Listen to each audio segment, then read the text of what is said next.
Isaiah warns us 4 times against seeking out spiritual mediums. It appears that in the last days, this will be more than a temptation. It'll become a scourge among our people. As the worship of God diminishes, more people will be tempted to seek out spirits on the other side of the veil. In his timeline for the very last days, Isaiah says, "And when they shall say unto you, Seek unto them that have familiar spirits, and unto wizards that peep and mutter, should not a people seek unto their God for the living to hear from the dead?" But what are familiar spirits? The Merriam-Webster Dictionary defines them as spirits of dead people invoked by a medium to advise or prophesy. We know that many spirits have gone abroad in the earth. The Lord said, "Behold, verily I say unto you, that there are many spirits, which are false spirits, which have gone forth in the earth, deceiving the world. And also Satan hath sought to deceive you, that he might overthrow you." Satan will use these false spirits to deceive those who listen to them. And there will be real consequences for those who seek out these spirits. Isaiah says that people who do so shall be hungry. They shall fret themselves and curse their king and their God, and shall be driven to darkness.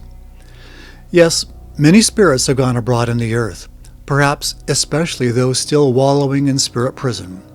Such spirits are given to evil and wish to impose misery on all those still in the flesh.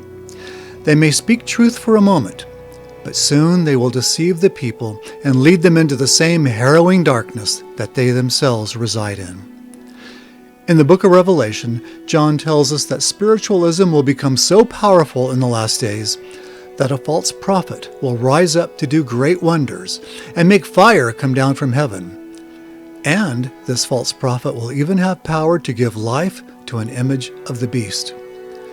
Such spiritual powers unleashed on the world will persuade many to worship those false gods and even to worship the beast himself.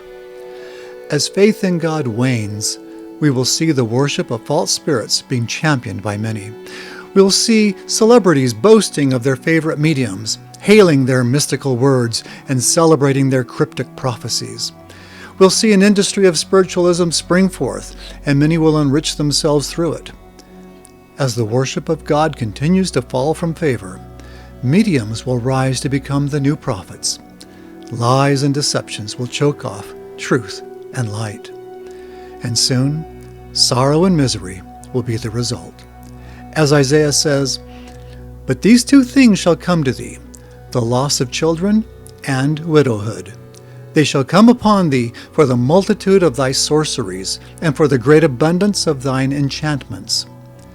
Mediums and those who follow them will ultimately fall into abject loneliness. They'll lose spouses and children. They'll lose light and hope. And why will they lose these things? Because the spirits who guide them are among the most miserable of all the spirits who have gone abroad in the earth.